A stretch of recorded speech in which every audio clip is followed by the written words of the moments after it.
अस्सलामुअलैकुम बिस्मिल्लाहिर्रहमानिर्रहीम। Welcome back to my YouTube channel. आज का हमारा टॉपिक है ट्रेजरी। ट्रेजरी क्या है? ट्रेजरी है इमिटेशन ऑफ एक्शन, जिसके अंदर एक सीरियस मैटर दिखाया जाता है, जिसके अंदर एक प्लेयरेबल लैंग्वेज होती है, जो अप्रोप्रिएट होता है, जो अपने आप के अंदर कंप्लीट होता है। इसके अंदर एक नोबल पर्सन दिखाया जाता है, जो कि जिसके साथ जो रीडर हैं वो कैथारसिस करते हैं। Elements of treasury. एरिस्टोटल के हिसाब से जो ट्रेजरी है उसके 6 एलिमेंट्स बताए जाते हैं। Number 1 plot, number 2 character, number 3 diction, number 4 thought, number 5 spectacle, number 5 song. जो एलिमेंट्स हैं इसके अंदर सबसे पहले जो प्लॉट आता है, प्लॉट बेसिकली क्या होता है? प्लॉट हमारे पास होते हैं मेजर इवेंट्स, वो इवेंट्स जिनके मिलकर वो कहानी बनती है, यानी arrangement of incidents, arrangement of events. किसी भी कहानी के अंदर प्लॉट की बहुत ज़्यादा अहमियत बताई जाती है और एरिस्टोटल ने तो उसको सोल ऑफ ट्रेजेडी कहा है। कोई भी कहानी रीडर्स के लिए अट्रैक्शन का बायस तभी बनता है जब उसका प्लॉट बहुत ही बेहतरीन अंदाज से लिखा गया होता है। नंबर 2 पे हमारे पास कैरेक्टर आते हैं। एरिस्टोटल के हिसाब से कैरेक्टर वो होते हैं जो कि एक मोरल पर्पस को रिवील करते हैं। जनरली ये जो कैरेक्टर्स होते हैं या तो मर्द होते हैं या औरतें होती हैं। इनके ज़िम्मे जो काम होता है वो एक्शन परफॉर्म करके दिखाना है, डायलॉग डिलीवरी है। इन्हीं कैरेक्टर्स के डायलॉग से हमें पता चलता है कि इसके अंदर मेजर कैरेक्टर कौन से हैं और माइनर कैरेक्टर कौन से हैं, हीरो कौन है, हीरोइन कौन है, इम्पोर्टेंट फिगर जो है ना कौन है। ये जो कैरेक्टर्स हैं ये अपनी डायलॉग डिलीवरी से रीडर्स को फैसिनेट करते हैं।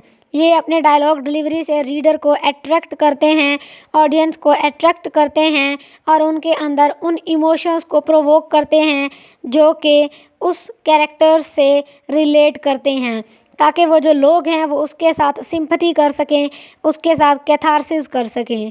तो ये जो कैरेक्टर्स हैं बेसिकली इनका काम उस मोरल पर्पस को रिवील करना होता है जो राइटर दिखाना चाह रहा है। किसी भी प्ले को बगैर कैरेक्टर्स के नहीं लिखा जाता, इसीलिए उसके जो कैरेक्टर हैं जब वो जानदार बनते हैं, उनकी डायलॉग डिलीवरी बेहतरीन होती है, उनके एक्शंस काफ़ी ज़्यादा स्ट्रॉन्ग होते हैं। इसी की वजह से जो राइटर होता है उसको ऑडियंस की तरफ से दाद मिलती है। नंबर 3 पे हमारे पास आता है थॉट। अब एरिस्टोटल के हिसाब से थॉट क्या है? एरिस्टोटल कहता है the faculty of saying what is possible and pertinent in given circumstances। उस सिचुएशन के अंदर, उस circumstances के अंदर क्या पॉसिबल है कि क्या कहा जा सकता है, ठीक है, कैसे कहा जा सकता है। तो बेसिकली ये जो थॉट्स होते हैं ये स्पीचेस के ज़रिए से, डायलॉग्स के ज़रिए से हम तक पहुंचाए जाते हैं, रीडर्स तक, ऑडियंस तक पहुंचाए जाते हैं किसी भी प्ले के अंदर। इसी के ज़रिए से हमें पता चलता है कि वो कैरेक्टर क्या सोच रहा है। राइटर उस कैरेक्टर के थॉट से हमें स्टोरी को किस अंदाज से बताना चाह रहा है, उस जो कैरेक्टर है उसकी फीलिंग्स क्या हैं, उसकी इमोशंस क्या हैं, उस सर्कमस्टांस को, उस सिचुएशन के हवाले से। नंबर 4 पर हमारे पास आता है डिक्शन। डिक्शन एरिस्टोटल के हिसाब से क्या है?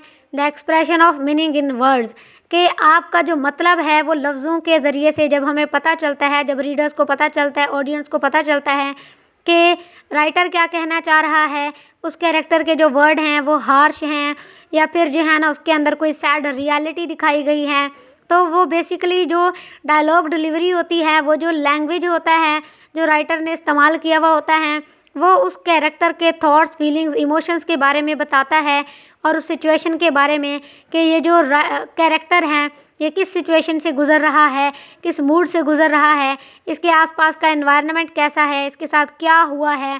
और बेसिकली वो जो डायलॉग डिलीवरी होती है, वो जो लैंग्वेज होता है, वही उस कैरेक्टर को स्ट्रॉन्ग बनाता है। तो लैंग्वेज वो एक ऐसी चीज़ है जिसके ज़रिए से जो राइटर है वो रीडर्स के दिमाग के साथ खेलता है, उसके इमोशंस के साथ खेलता है, उसके फीलिंग्स के साथ खेलता है, उसको एक नया पर्सपेक्टिव देता है, उसको एक वास्ट इमेज देता है, उसको बाउंड करके रखता है, उसकी अट्रैक्शन को अपनी तरफ खींचता है ताकि वो अपने आप से, अपनी सोसाइटी से कैथारसिस कर सके।